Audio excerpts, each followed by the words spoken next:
ओम ब्रह्मैर्वाय नमः।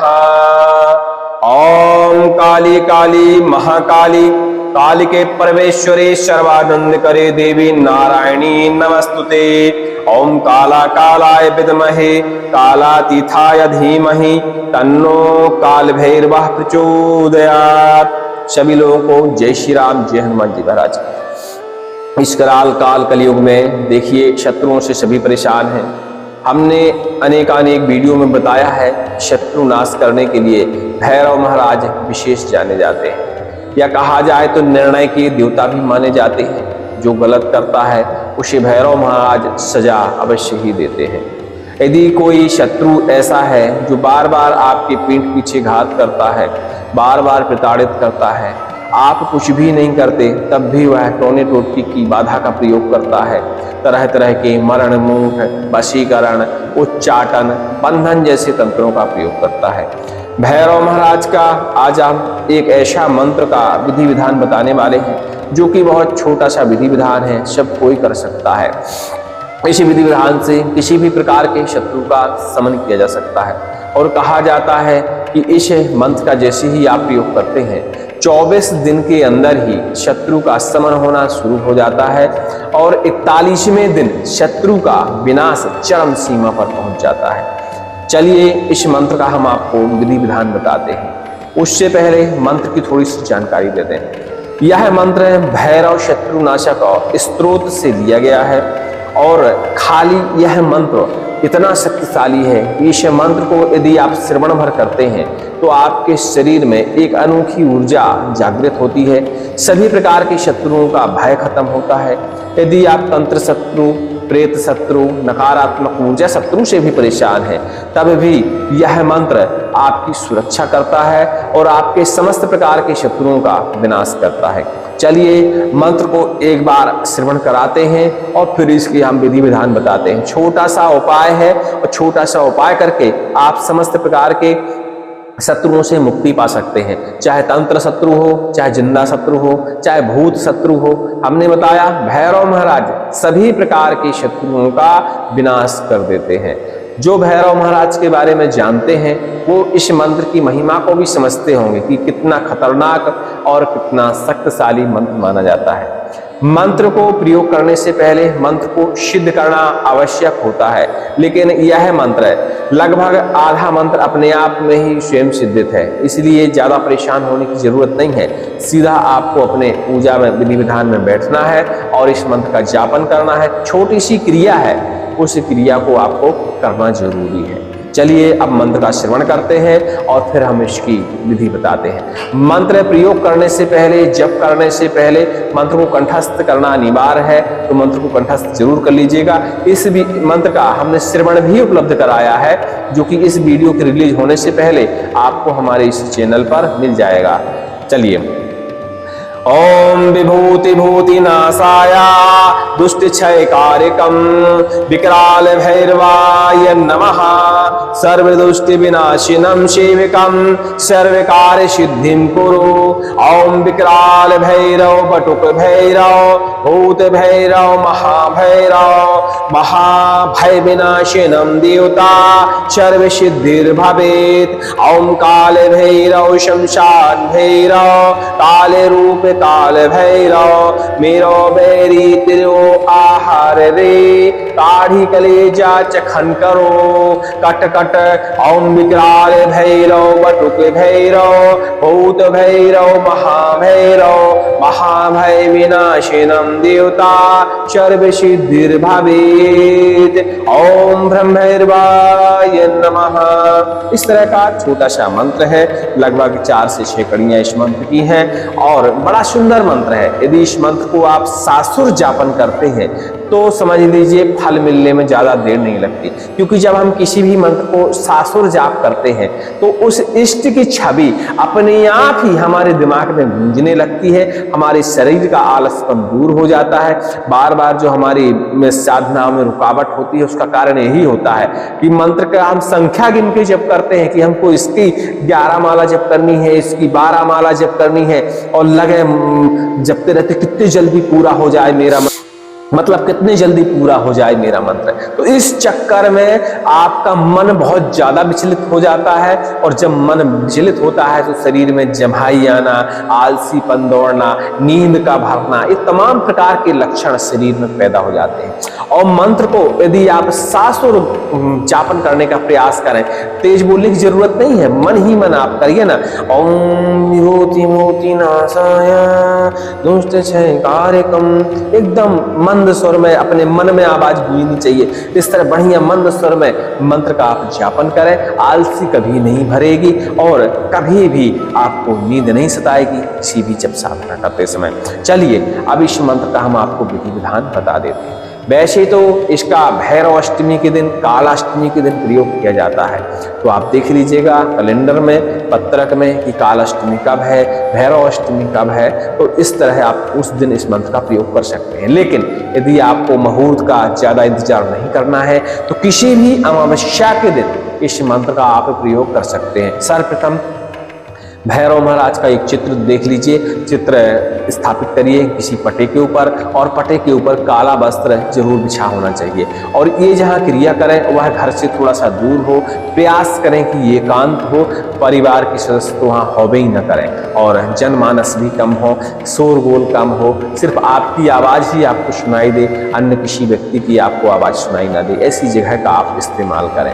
और शमशान में तो अति उत्तम है, यदि कर पाएँ तो, नहीं और भी कोई जगह आप देख सकते हैं। स्थापना करें और पटा पे उनको स्थापित करें। इसके बाद अपनी पूजन सामग्री की व्यवस्था करें। पूजन सामग्री में धूप, दीप, नैवेद्य, आरती वगैरह, तेल, सरसों का तेल, ये सारी चीजें, काली वस्त्र, हवन सामग्री थोड़ी सी, इतनी ही आपको व्यवस्था करनी है। शत्रु की उपयोग की हुई कोई वस्तु आपको जरूर इस्तेमाल करनी है, जैसे कि कपड़ा हो सकता है, यदि कपड़ा नहीं मिलता है तो कुछ भी, नाखून, बाल, ये सारी चीजें भी हो सकती हैं। इसके अलावा आप चाहें तो शत्रु के बाएं पैर की मिट्टी का भी प्रयोग कर सकते हैं। देखिए मिट्टी का प्रयोग अलग होता है, वस्त्रों का प्रयोग अलग होता है। इस तरह सामग्री की आप व्यवस्था कर लीजिए। लेकिन उससे पहले हम बता दें कि भैरव महाराज निर्णय के देवता माने जाते हैं। अच्छे से विचार कर लीजिएगा, यदि आपका शत्रु वाकई दोषी है अच्छे से निरीक्षण कर लीजिएगा, क्योंकि असल में कई लोगों को कंफ्यूजन होता है, क्योंकि देखिए लड़ाई झगड़ा सभी के होते हैं, कहीं ना कहीं मेरे भी बहुत सारे शत्रु हैं, बहुत सारी लड़ाई झगड़ा है, लेकिन हम कभी नहीं मानते कि मेरे ऊपर टोने टोटके का प्रभाव करेंगे, क्योंकि हर व्यक्ति ज्ञानी नहीं होता। हाँ, आप किसी से करवा सकता है, वो विषय अलग है। तो अच्छे से आप परीक्षण कर लीजिए, अच्छे से जांच पड़ताल कर लीजिए। आपका शत्रु वाकई यदि दोषी है तब तो यह क्रिया आपको करने की आवश्यकता है, और वो दोषी नहीं है, सिर्फ आपको शंका है, तो शंका की बिना पर ऐसे प्रयोग आपको कभी नहीं करने चाहिए। उसका कारण है कि यदि आपका शत्रु दोषी नहीं हुआ और आपने फिर भी उसके ऊपर ऐसा तंत्र प्रयोग किया है, तो उस क्षति तो निश्चित है कि प्रयोग किया है तो विफल थोड़ी ना होगा, उसकी क्षति तो होगी ही होगी।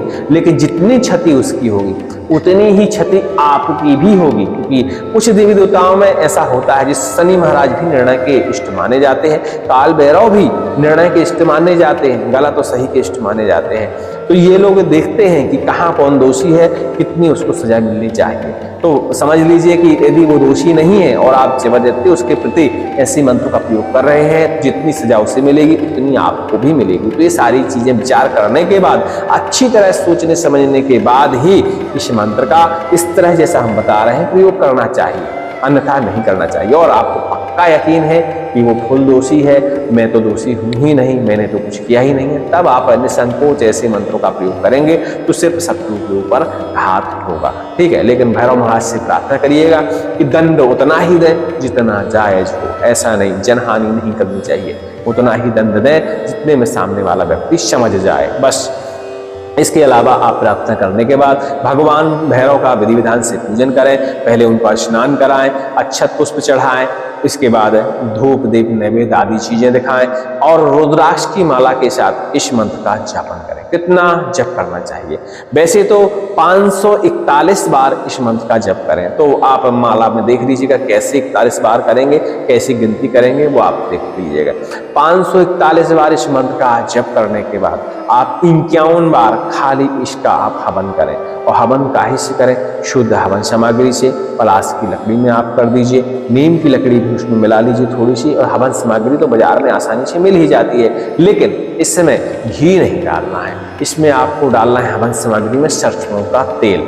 इतना आपको करना है। और जब शुरू करें तो दीपक जरूर जला लें, 4 मुख का होना चाहिए। और दीपक का, माला का भी विधि विधान से आप पूजन किया करिए। हमने सभी वीडियो में बता रखा है कैसे करना चाहिए दीपक और माला का पूजन। तो छोटी छोटी चीजें बताने की आवश्यकता नहीं है, मेन चीज बताने की आवश्यकता होती है। इसके बाद शत्रु का जो वस्त्र आप लाए थे उस वस्त्र को भगवान भैरव के सामने रखें। थोड़ी सी मदरा आप उस वस्त्र के ऊपर अर्पण करें और बाकी मदरा भगवान भैरव के पास अर्पण कर दें। भगवान से प्रार्थना करें कि ये शत्रु यदि दोषी है तो वाकई इसको दंड का पात्र है, यदि तो दंड मिलना चाहिए, ताकि मेरे ऊपर वो घात पहुंचाना बंद कर दे। या फिर आप ऐसी प्रार्थना कर सकते हैं कि भगवान भैरव मेरे ऊपर जो भी तंत्र बाधाएं हैं, जो भी प्रेत शक्ति हैं, जो भी नकारात्मक ऊर्जा शत्रु है, ऐसे सभी प्रकार के शत्रुओं का शमन करें। तो आपको ये सारी विधि करने की आवश्यकता नहीं है, सिर्फ इस मंत्र का आपको घर में जप करना है। यदि आप प्रेत बाधाओं के नाशन के लिए इस मंत्र को प्रयोग करना चाहते हैं, क्योंकि वो भी शत्रु होती है, सबका ही शमन होता है, तो फिर आप इस मंत्र का घर में जाप कर सकते हैं। लेकिन शत्रु विशेष यदि है आपका प्रयोग तो आप घर से बाहर जाप करेंगे। तो शत्रु का जो वस्त्र लाए थे भगवान भैरव के सामने रख दें, उसमें मदिरा अर्पण करें। इसके बाद भगवान भैरव से अपने शब्दों में प्रार्थना करें और उस वस्त्र को एक काले वस्त्र के अंदर लपेटें। भगवान भैरव का जो आपने हवन किया है उसकी भस्मी थोड़ी सी ले लें, इसी वस्त्र के बीच में रख दें और एक गड्ढा खोदें, कम से कम 1-1.5 फीट का गड्ढा खोदें और उस गड्ढे में उस वस्त्र को आप रख दें। थोड़ा सा पानी जरूर डाल दें और उसके ऊपर एक पत्थर रख दें और इसके बाद आप वापस अपने घर चले आए। अब ये ध्यान दें कि दूसरे दिन फिर आपको यही क्रिया करनी है। क्या क्रिया करनी है? घर से बाहर निकलें, अपने पूजा स्थान जहां भी आपने बनाया था वहीं पे जाएं। अब उस कपड़े को दूसरे दिन उस गड्ढे से बाहर निकालें और ले जाकर नदी में विसर्जन कर दें। यह है विकराल भैरव महाराज का विशेष चमत्कारिक मंत्र है, जिसके जो परिणाम निकलते हैं बताया जाता है कि बहुत चमत्कारिक परिणाम निकलते हैं। शत्रु का शमन बहुत जल्दी ही शुरू हो जाता है और सबसे पहले शत्रु की बुद्धि स्तंभित होती है और शत्रु का विनाश धीरे धीरे अपने आप होने लगता है। फिर आपको कुछ करने की जरूरत नहीं पड़ती। क्या क्या करना है? वस्त्र को पहले भगवान के सामने रखना है, एक काले कपड़े में वो सारी सामग्री बांध देनी है, वस्त्र खासकर, और जो हवन सामग्री आपने ली थी उसको भी आपको वस्त्र में बांध देना है। गड्ढा खोदना है, गड्ढे के अंदर एक रात के लिए वहीं जहाँ पूजा की थी वहीं आपको पत्थर के नीचे दबाकर रख देना है। दूसरे दिन सुबह सुबह उठना है, भगवान भैरव को प्रणाम करना है, उस सामग्री गड्ढे से बाहर निकालनी है और नदी में विसर्जित कर देनी है। बस छोटा सा उपाय है, इतना आप कर सकते हैं। बाकी इस मंत्र का यदि नित्य प्रतिदिन आप जापन करते हैं, नित्य प्रतिदिन अपने दैनिक दिनचर्या में पाठन करते हैं, तो किसी भी प्रकार के शत्रु का आपको भय नहीं रहता। भैरव महाराज सभी दिशाओं से आपकी रक्षा करते हैं और सभी प्रकार के भूतों से, सभी प्रकार के प्रेतों से, सभी प्रकार की तंत्र बाधाओं से भी आपकी रक्षा करते हैं। क्योंकि यह एक स्त्रोत का मंत्र है, लेकिन इस सिंगल मंत्र का प्रयोग शत्रुनाश में किया जा सकता है। पूरे स्त्रोत का शत्रुनाश में प्रयोग किया जा सकता है, लेकिन स्त्रोत बहुत बड़े होते हैं, उनको पाठ करने में काफी समय लगता है। तो सिंगल मंत्र का यदि आप जाप करते हैं तो सिद्धियां थोड़ा सा जल्दी मिल जाती हैं। चलिए, उम्मीद करते हैं हमारी बात को आप समझ गए होंगे। अधिक जानकारी के लिए टेलीग्राम में आप संपर्क कर लीजिए।